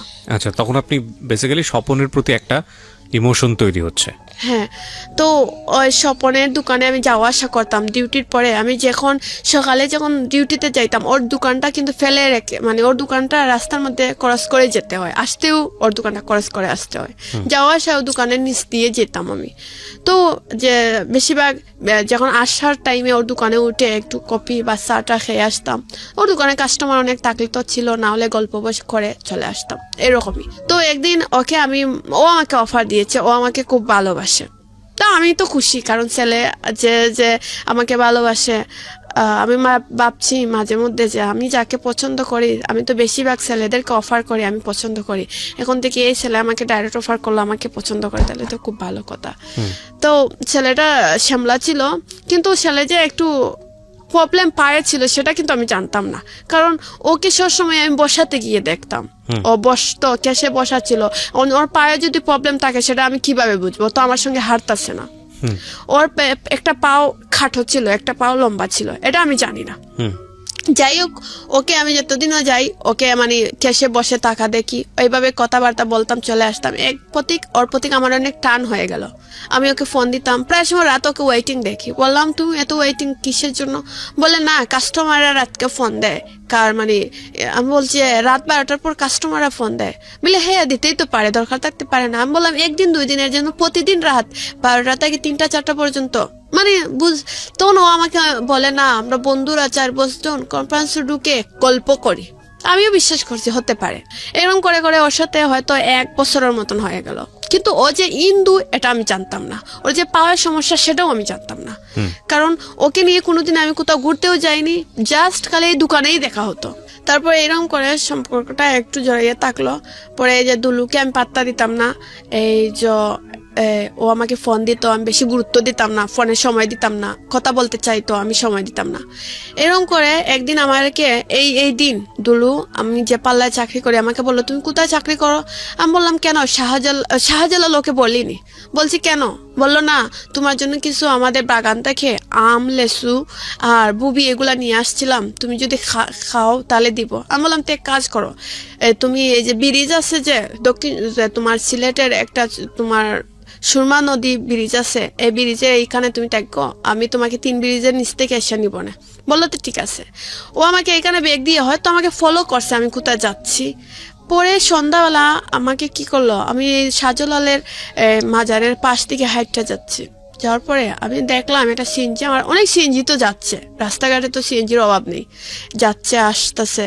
একটা সিএনজির দিকে আমারও চোখ পড়লো, এই সিএনজির দিকে যাচ্ছে। আমি দেখলাম একটা ছেলে স্প্রের মতন একটা বোতল বাইর করলো, কিন্তু পরে আমি বোতল যে বাইর করছি সেটা দেখছি, কিন্তু হঠাৎ বোঝা গেল যে বৃষ্টির মতন পানি পড়তেছে আমার শরীরে। আমি আমার শরীরের দিকে তাকালাম, বোঝা গেল ছিদ্র ছিদ্র। এটা আমি বুঝতে পারিনি যে এটা কি। তো মানুষজন আমাকে টান মারে নিয়ে গেল, আমি চিক মেরে উঠছি। আমার হাতে একটু মানে এই পানির ফুটা পড়ছে, আমার হাতটা দেখছি মানে একটু কিরকম যেন কিরকম হয়ে যাচ্ছে, কালোর মতন। এখন আমি মানে জলদি মানে এই মানে একজন মাজারের এখানে অনেক লোকজন ছিল, ওরা আমার টান মারে নিয়ে বলে, মেয়ে তুমি পানি দাও, শরীরে পানি দাও। আমি পানি দিলে আমার কাপড় চোপড় করে ফেললাম। পরে আমার ম্যাডামকে ফোন দিয়ে বললাম এইরকম আমার এই অবস্থা। আমার ম্যাডাম বললো তুমি জলদি বাসায় আসো। পরে আমাকে উসমানী মেডিকেল ভর্তি করে দিয়ে আসলেন। তখন আমি দুলুকে ফোন দিলাম, এইরকম আমাকে নানি কে জানুন এইরকম করছে। তো ও বললো তুমি তাকো, আমি আসতেছি। ও জলদি আসলো, আসছে মানে আমাকে ডাক্তারকে বললো, ডাক্তার আপনি দেখেন কি হয়েছে ওর। মানে ডাক্তারকে নিয়ে আসলো, ডাক্তারকে বলছে যে আপনি দেখো এটা কি বা কিতা আসল বিষয়। ডাক্তার বললো বেশি পুরো না, এটা মাত্র 9%, এটা কিছু হবে না।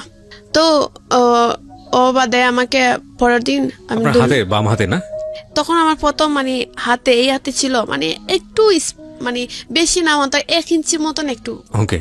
তখন আমি ভাবলাম তো আমাকে চাকরি ছেড়ে দিলাম। আমি দুলুকে বললাম এক কাজ করো, আমাকে বাড়ি দিয়ে আসো, আমি বাড়িতে চলে যাব।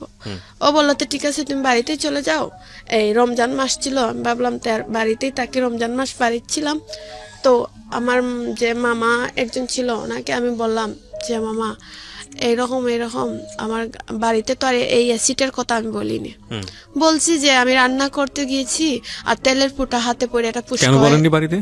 কারণ গ্রাম তো এইসব মানে সবাইকে বলিনি, যেমন ধর গার্জিয়ান আমার মা ছিল ওনাকে বলেছি, মানে একটা কুৎসা রটনা তৈরি হবে যে মেয়েটাকে অ্যাসিড মেরেছে, তারপর নিশ্চয়ই মেয়েটার কোনো না কোনো পরিচিত যেমন গার্জিয়ান ছাড়া মা বা খালা এরকম আত্মীয় ছাড়া মানে অন্য কাউকে এটা বলতে যায়নি। ওকে। তারপর পরে গ্রামের মানুষ তো এই পেপারে হয়েছে, ওরা আসছে, আচ্ছা পেপারও বাইর হয়েছে, গ্রামের সবাই আসছে, এই সুমি তুই পাল্লা চাকরি করতে তোর বুঝি এরকম আমি কই না গো শোনা কই আমার হইলে তো আমার শরীরও দেখা যেত, কই সত্য তোর শরীরও নাই, কিন্তু একটা মেয়ে বিশ্বনাথের বাড়ি আবার বিউটিশিয়ান এরকম হয়েছে, কিন্তু কে আমি বলি আমি বলতে পারি না কে।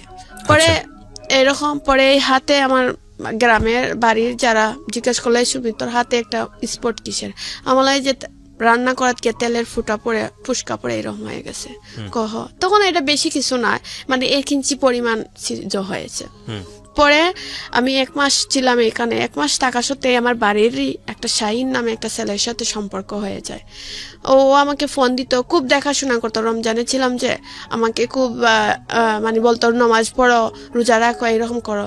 তো ওর সাথে একটু আমার কথা বলে ওর সাথে একটা সম্পর্ক তৈরি হয়ে গেল। ও আমাকে বলছে তোমাকেও আমি ছোটবেলাতেই খুব ভালোবাসি, কিন্তু তোকে তো বলি না কারণ তুই খুব চঞ্চল, কোনো কথাই বুঝোস না, এর জন্য তোকে আমি বলতে চাই না, কারণ তোকে বলবো তুই আবার সবার কাছে বলে দিবে। এখন তো বোঝা গেল তুই বললেও কারোর কাছে বলবে না, এখন তোর বুদ্ধি হয়েছে। তখন আমার বয়স 16 এরকমই হয়ে গেছে।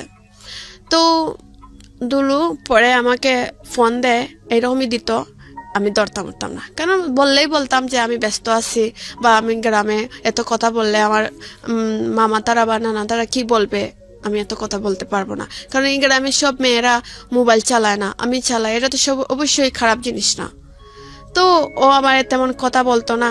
এখন ভাবলাম 1 মাস থাকার পরে ভাবলাম আমি একটা অন্য জায়গায় পার্লারে চলে যাই। তখন সিলেট তোমার দুলহান বিউটি পার্লার উপশহর ছিল, ওনার পার্লারে আমি আগেই কাজ করেছি 2 বছরের মতন।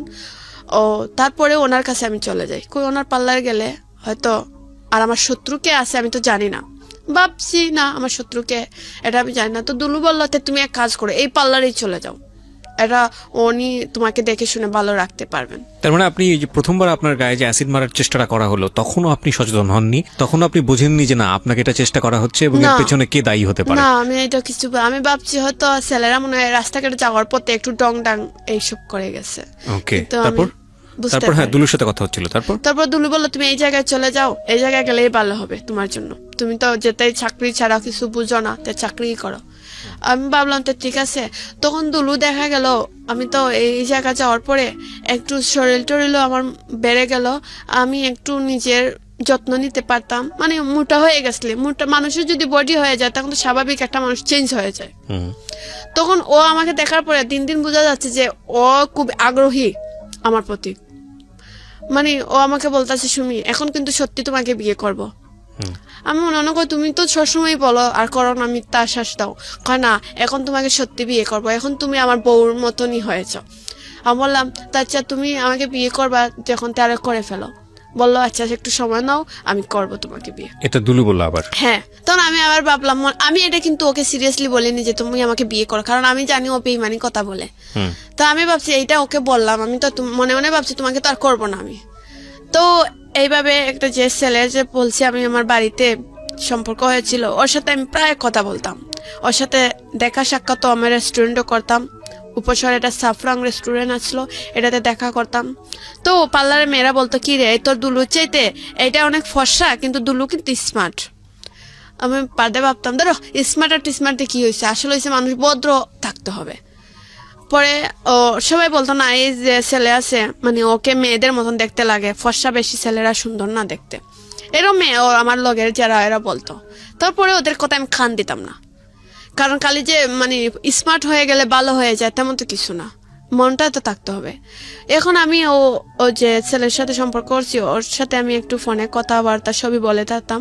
ওন দেখা গেল যে ছেলেটার সাথে আমি কথা বলি সম্পর্ক করছি ও আমাকে অনেকভাবে বুঝাইতো, সব কিছুতে বুঝাইতো যে সুমি এরকম চলো না, এরকম করো না। বা আমি যখন একটু খারাপ আচরণ করি, মানে আমার একটু রাগ ছিল, যে কোনো মানুষের সাথে ফট করে রাগ উঠে গেলে খারাপ আচরণ করে ফেলতাম, তো বলতে এইসব করো না মানুষ কষ্ট পাবে, এরকম করে আমার মানে অনেক ভাবে বুঝাইতো। মানে আমার মনে আমি তখন আর দুলুর কথা ভুলেই গেছি, আমার দুলুকে আর মনেই পড়ে না।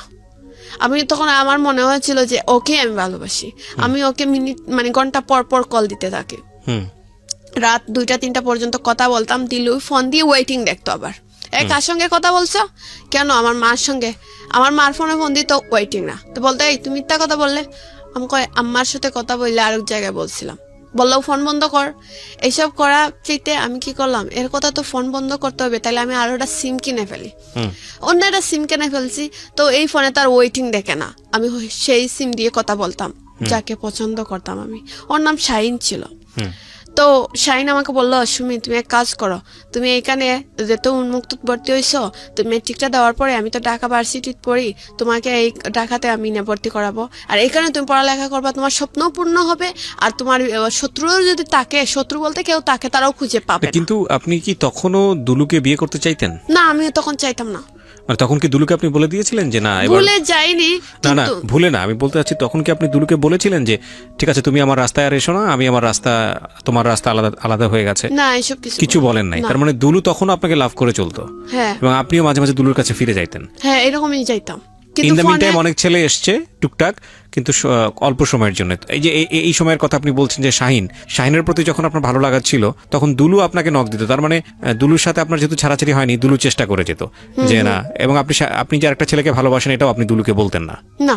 ওকে তারপর একদিন দুলু কি করছে, ও কিন্তু বুঝতে পারে ও তো খাটো ছেলে, অনেক বুদ্ধি, ও ভাবে যে এরকম তো ওয়েটিং থাকার কথা না, নিশ্চয়ই সিম আর ওটা ইউজ করে। ও কি করলো, একদিন পার্লারের রাস্তার সামনে, ও তো জানে দুপুরে বাসায় আমি খাইতে থাকবো, সিএনজি নিয়ে খাড়াও বসে আছে, সিএনজি সহ। এখন আমি ভাবলাম একটা সিএনজি আছে তো স্বাভাবিক রাস্তার মধ্যে থাকতেই পারে, আমি সিএনজিটা ফিসে রেখে সামনে হাত দিলাম, ওর ডাইরেক্ট আমার হাত সহ ব্যাগ সহ টান মারিয়া সিএনজি টুকালো। বলাই এমন খারাপ বাসায় বকা দিয়ে বললো ফোন বাইর কর। আমি বললাম কেন? ফোন বাইর কর, তোর খবরেটা পাইছি তোর ফোনে বুঝি 2টা সিম আছে। আমি বললাম তুমি বিশ্বাস করে যে নেটওয়ার্ক একটা, 2টা সিম থাকলে তো নেটওয়ার্ক 2টা দেখাইতো। বলতো না তোর ফোনে 2টা সিম আছে।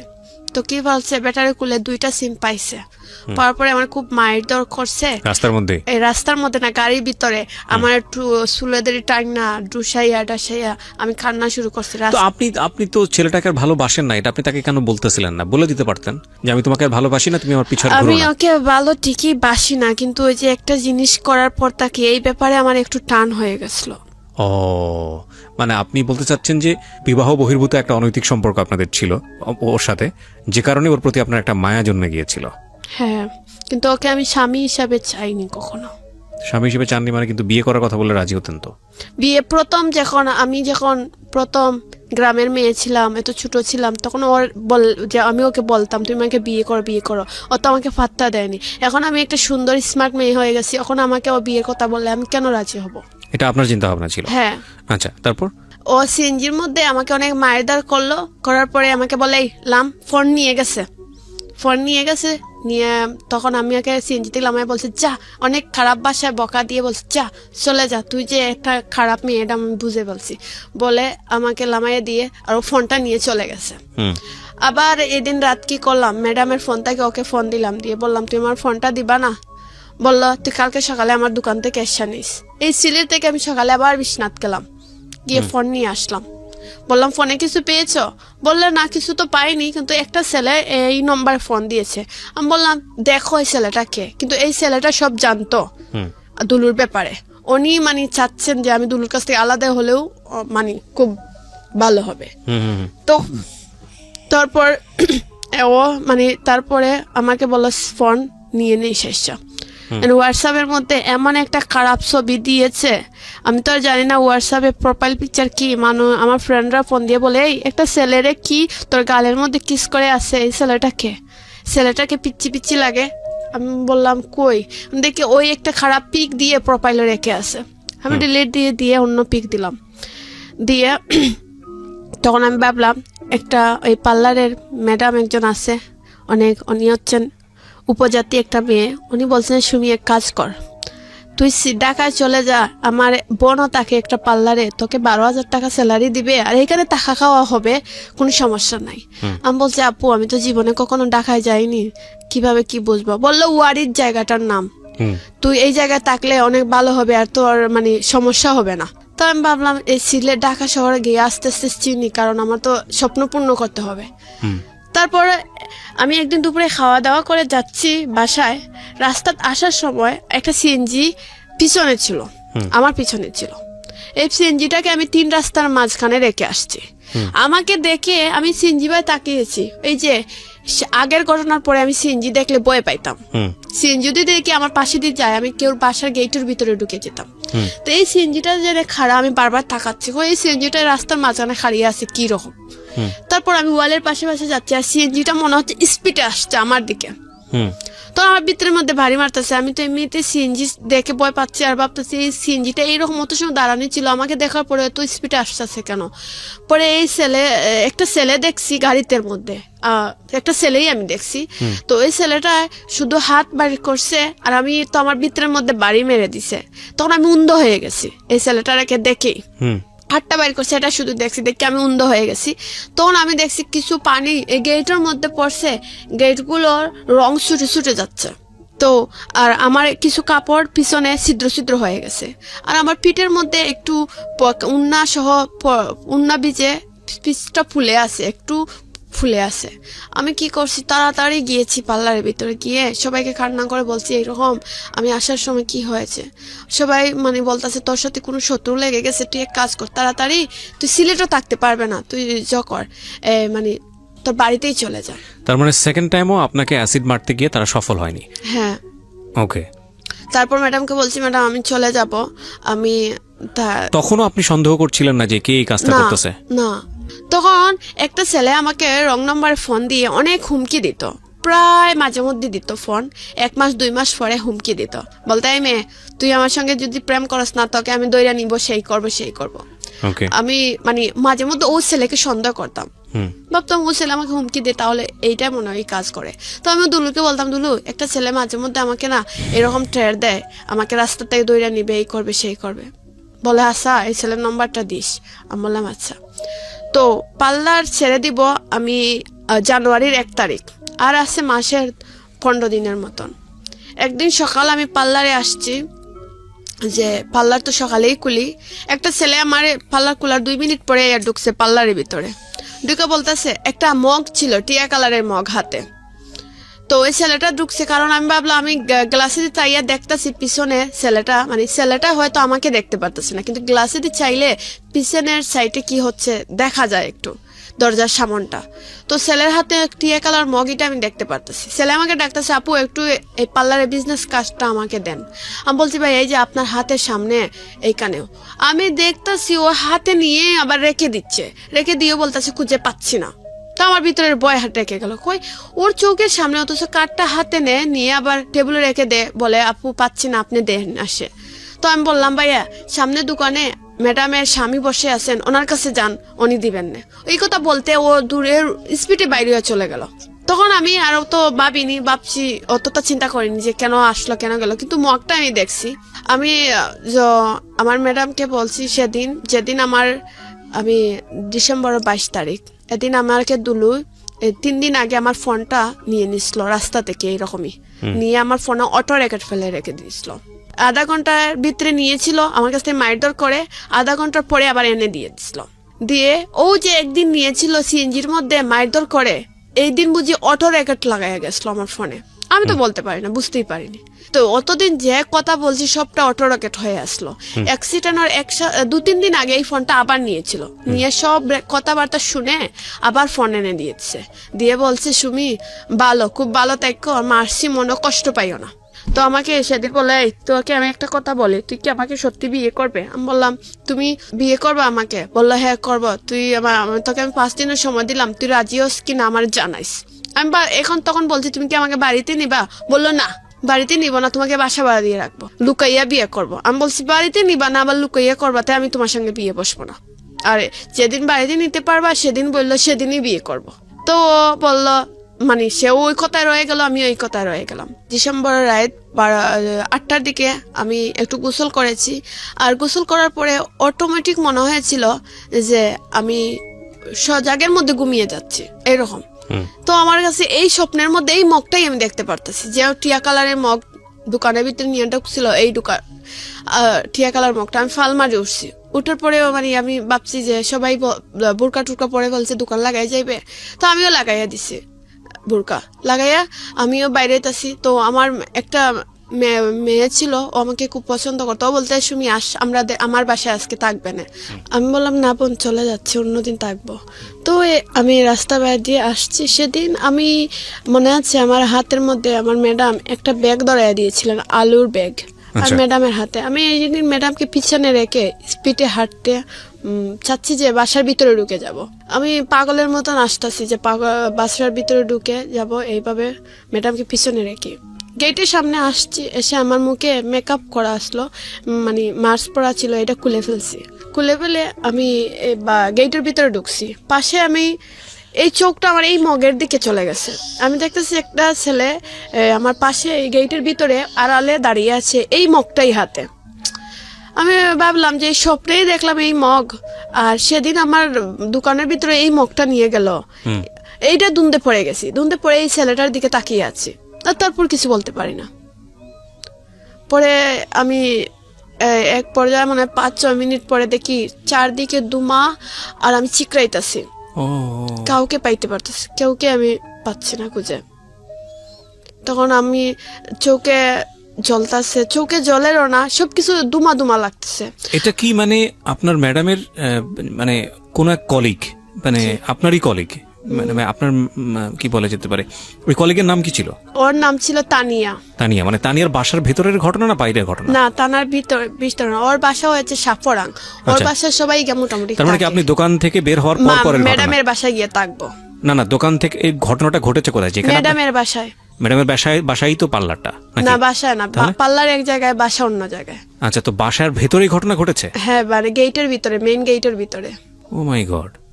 তারপর আমি তো এই মগটা দিকে তাকিয়ে আছি, তাকিয়ে বলতেছি এই মগটা আমি দুনতে চাইছি, এই মেঘটা এই ছেলের হাতে আসলো কোথায় থেকে? এই দুন্দাইয়া ছেলের দিকে তাকা নিতেছিলাম। তারপরে আপনি 5 মিনিট পরে আপনার দৌড়াদৌড়ি শুরু হয়েছে? হ্যাঁ, মানে আমি 5 মিনিট পরে চিল্লাচিল্লি করতেছি, আমি দেখতে আমার শরীরও জ্বলতেছে। এইদিকে আমার বুরকা পণ্য ছিল, বুরকাও দেখি আমি নাই, কাপড় ছিল অর্ধেক দেখি কাপড়ও আমার পণ্য নাই। তো আমি চিকরা চিকরি করতেছি, কেউ আমার পাশে আসতেছে না, কাউকেও খুঁজে পাচ্ছি না। আমি ম্যাডামের বাসায় ঢুকতেছি, মানে ম্যাডামের বাসার যে অন্যরা বাড়াটি আছে ওরা দরজা জানালা লাগাইয়া দিতেছে, আমাকে ঘরে ঢুকাইতেছে না। ম্যাডামও দরজা লাগাইয়া বসে আছে, আমাকে ঘরে ঢুকাচ্ছে না। আমি পানি বলতেছি, পানি দাও, কেউ পানি দিচ্ছে না আমাকে। 10-15 মিনিট পর মনে হয় দরজা খুলছে, তাবাইতে ম্যাডামই খুললে, কাউকে দেখতে পারতাছি না। আমি বাথরুমে গিয়েছি, শরীরে পানি ডালবো, পানি আসতেছে না পাইপ দিয়ে। একটু পানি এক মগ আসছে, শরীরে ডালছি, এখন দেখি খুব জ্বলতাছে। জানুয়ারি মাস ছিল, ঠান্ডার দিন। আমি দেখি আরো আমার কষ্ট হচ্ছে, আর পানি দেইনি। আমার হঠাৎ গ্লাসে দিয়ে চাইছি, দেখতেছি যে আমার মুখটা সাদাই রয়ে গেছে, হাত কালো। আমি ভাবছি হাতটা কালো হয়ে গেছে, হয়তো আমার মুখে পড়েনি, তাই আমি মুখে পানি দেইনি। কিন্তু জ্বলা যন্ত্রণা করতেছে তো, কিন্তু কোন দিকে করতেছে এটা আমি ক্লিয়ার বুঝতে পারতেছি না। সাইড দিকে জ্বলতেছে, আলাদাভাবে বুঝতে পারছি না যে চোখে। আর চোখে তো পড়েছে যে অ্যাসিড, আমি জীবনেও ভাবতে পারিনি। আমি ভাবছি আমার চোখ ভালোই আছে। আমাকে উসমানী মেডিকেল নিয়ে ভর্তি করা হয়। কে নিয়ে যায় আপনাকে মেডিকেলে? আমার এই যে ম্যাডামের স্বামী। আচ্ছা। তখন দুলুকে ফোন দেওয়া হয়েছে, আমার ম্যাডাম দুলুকে ফোন দিয়েছে। হ্যাঁ। তো দুলু বলল আংটি আমি আসতেছি। দুলুও গেল। হ্যাঁ। আমি যাওয়ার পরেও দেখি দুলু গেছে। আর শাহিনকে আমি ফোন দিয়ে বলছিলাম যে এরকম অবস্থা, শাহিন খাওয়াচ্ছিল, তখন শাহিনও চলে আসছে। হ্যাঁ। তখন আমাকে ডাক্তার বললো, এতটুকু শুনছি যে তোমার শরীরে কি পানি ডালা হয়েছিল। সবাই বলছে, আমার ম্যাডামের স্বামী বলছে, মাইক্রোফোনটা ধরতে হবে। ম্যাডামের স্বামী বলছে হ্যাঁ দেওয়া হয়েছে। পরে আমাকে ঘুমের মানে ওষুধ দেখলাম, বুঝতে পারলাম যে আমাকে সুই টুই দেওয়া হয়েছে। পরে আর আমি কিছু বলতে পারি না। পরের দিন সকালে থেকে আমার মা আসছেন, আমার চোখ মুখ ফুলা, মা কান্নাকাটি করতেছে, ড্রপ চোখে দেওয়া হচ্ছে। এখন দেখতেছি ড্রপ দেওয়ার পরে আমি দেখতে পারতেছি, ড্রপ দেওয়ার পরে আস্তে আস্তে চোখ দিয়ে তাকিয়ে দেখি, সবই দেখতে পারতেছি। এইভাবে 15 দিন পর্যন্ত ঢাকা সিলেট মেডিকেল থাকলাম, তাদের ঢাকা উসমানী মেডিকেল চলে আসলাম। আসার পরে 1 মাস পরে আমার চোখ পুরোপুরি নষ্ট হয়ে যায়, আমি কিচ্ছু দেখতে পাই। ওই সময় কি আপনার কোনো ধরনের মামলা করা, পুলিশের কাছে যাওয়া? পুলিশ ছিল, পুলিশ উসমানী মেডিকেল যখন ভর্তি ছিলাম, পুলিশ যাওয়া আসা করছিল, আমাকে বলছিল যে এইটা কে বা কারা করছে তুমি জানো? আমি বললাম স্যার এরকম তো কেউ আমার শত্রু নাই। তখন বলছে তোমার কি মনে হয় দুলু এই কাজটা করতে পারে? আমি বললাম স্যার ও আমার বিপদ শুনে দৌড় মারিয়ে আসছে, ও কিভাবে করবে আপনি বলেন? ও ও কেন আসবে বলেন?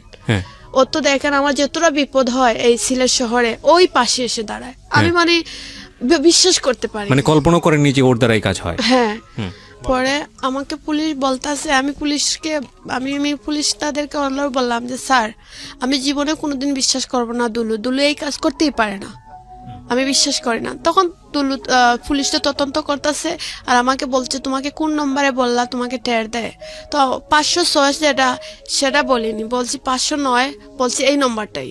কিন্তু এটা ছিল দুলুর পার্সোনাল নম্বর, এই নম্বরে শুধু আমাকেই কল দিত, আমার ম্যাডামকে কল দিত। তো পুলিশ তো এই নম্বরটা বন্ধ, আবার কাকে খুঁজবে? বলতেছে এই নম্বর বন্ধ। এই নম্বর আবার আমার দুলুই পুলিশের গাড়িতে বসে আসামি খুঁজতেছে, কে বা কারা করলো খুঁজতেছে। পুলিশকে বলতেছে স্যার এই নম্বরে ডিস্টার্ব যখন করে তাকে তো শুনে বলছে এই ছেলেটা গাড়ি চালায়, গাড়ি স্টেশন যায়, মানে বিভিন্ন জায়গা পুলিশকে নিয়ে যাচ্ছে। কতদিন লেগেছিল এই যে কাজটা দুলু করেছে এটা বের করতে? প্রায় 15-20 দিনের মতন। বুঝলো কিভাবে যে দুলু এই কাজটা করেছে? পুলিশ বললো আমাকে মেডিকেল, পুলিশ বলছে প্রথমই বুঝতে পেরেছে।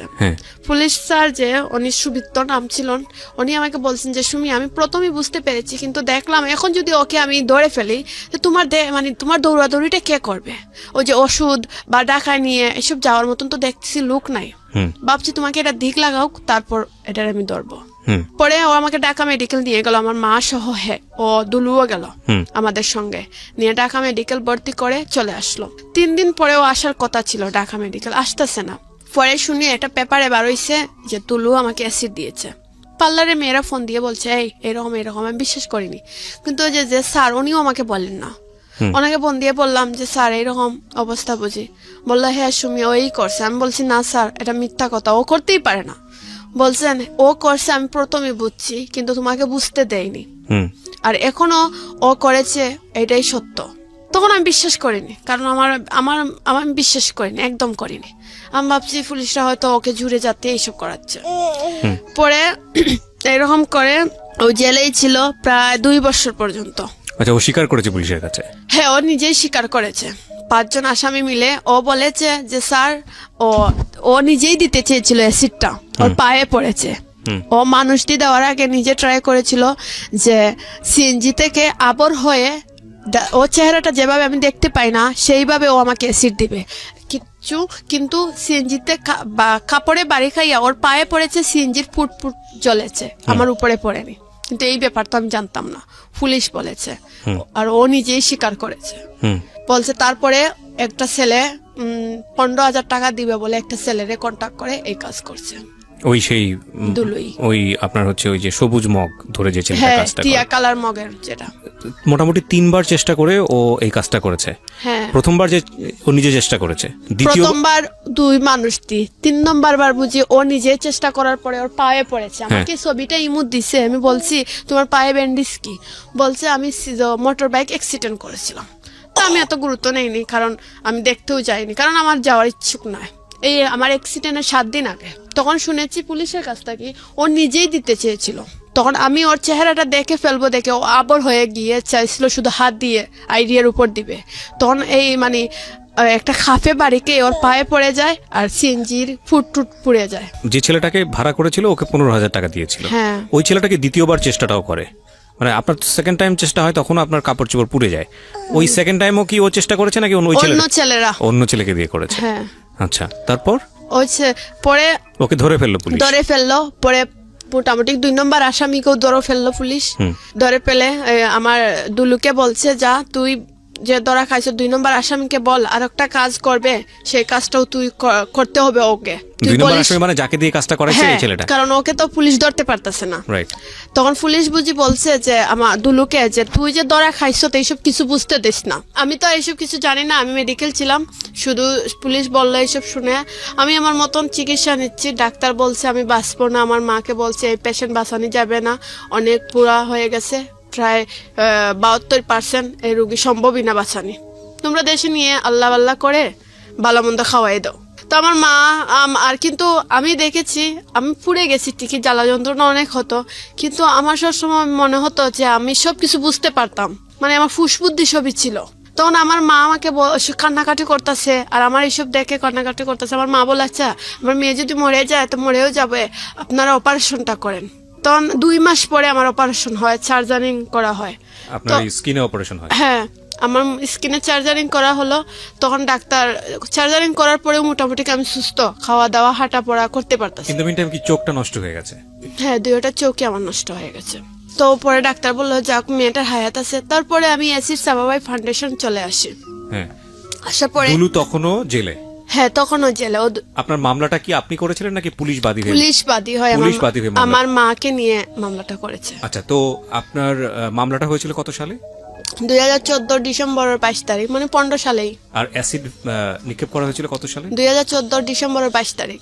মামলা ওই 22 তারিখই হয়েছে? 22 তারিখ না, পুলিশ বলছে 15 মানে 5 তারিখ থেকে, 15 সালের 5 তারিখ থেকে মামলাটা হয়েছে। 15 সালের কত মাসের 5 তারিখ? 2015 জানুয়ারি মনে হয় কি তারিখে এটার মামলা। তো আপনি অ্যাসিড ভিকটিম হয়েছেন কত সালে? আমি 2014 ডিসেম্বরের 22 তারিখ আমাকে। ওকে, তারপরে 2015 সালের প্রথম দিকে এসে মামলাটা হয়েছে? হ্যাঁ, ঠিক আছে। তারপরে মানে ও দুলু জেলই ছিল।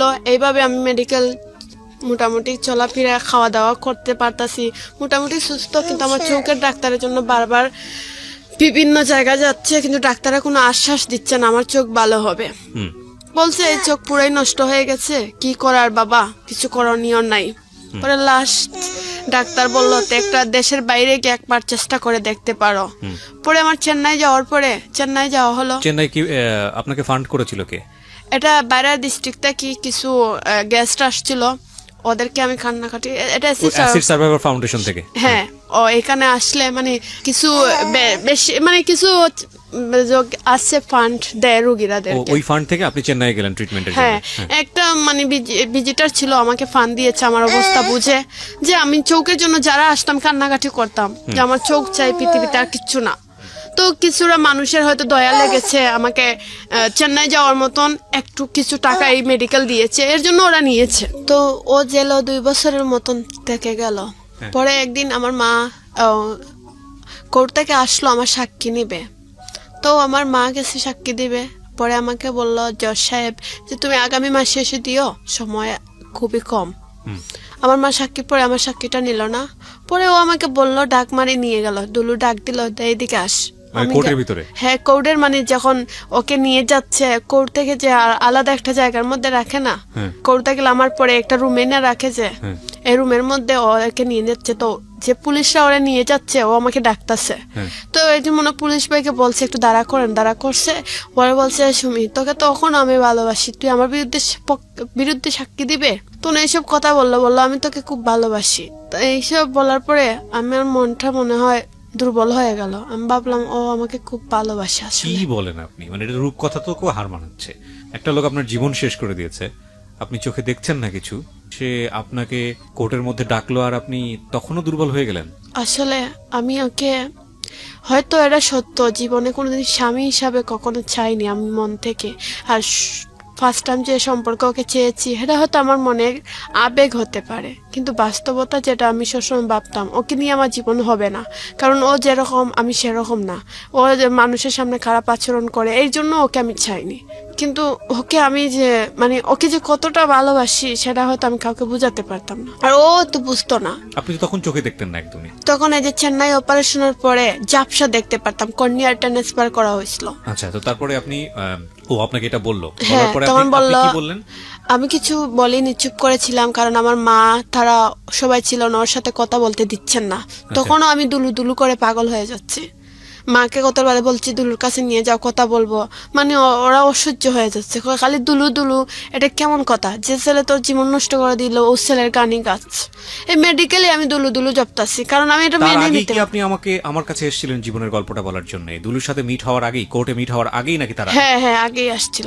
তার আগে এসে আপনি রেডিওতে গল্পটা বলে গেছেন। আমি যখন আগে রেডিওতে ছিলাম, তারপরে আপনার সাথে দুলুর সাথে কোর্টে দেখা সাক্ষাৎ হয়।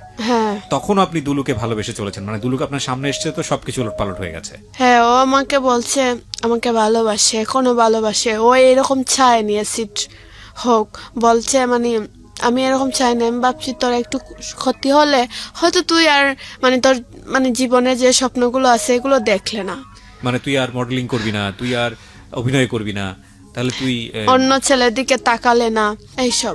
তখন আমি তারপরে একটু একটু আসলে কি আমি আমার জীবনে বাস্তবতা কি আমি বুঝিনি, এখন বুঝতে পেরেছি। সেটা তাহলে আরো পরে। তারপর আপনি কি করলেন কোর্টে? তো কোর্টে ও আমাকে যা বললো, আমি যে বললো ভালোবাসেই, তারপর আমি এটা বিশ্বাস করলাম। বললো আগামী 4 তারিখে তুই আসিস।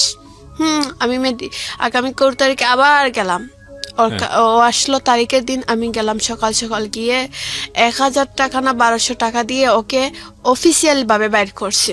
মানে আপনি কি করলেন কোর্টে গিয়ে? কোর্টে গিয়ে ওকে যে এখানে একটা রুমের মধ্যে রাখে, এই রুমটা কি টাকা দিলে বাইর করা যায় 1 ঘন্টার জন্য। আচ্ছা, বাইর করে অন্য রুমে কথা বলার সুযোগ দেয় একেল।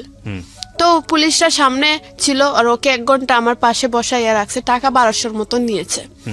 তো ও আমাকে বলতেছে, সুমি তোর মাথায় হাত দিয়ে বলছি, আমি তোকে খুব ভালোবাসি, তুই আমাকে বিয়ে কর, আমি তোকে নিয়ে সংসার করব, জীবনে কোনোদিন কষ্ট দিব না, বিশ্বাস কর। বিয়ের 2-3 মাস পরেও আমাদের একটা বেবি হবে। মানে আমাকে ও তো স্বপ্ন দেখালো, আমি বিশ্বাস করে ফেলতেছি। আমি তো বিশ্বাস এমনিতে ওকে করতাম, তখন আমি সত্যি ভাবতেছি ও আমাকে খুব ভালোবাসে।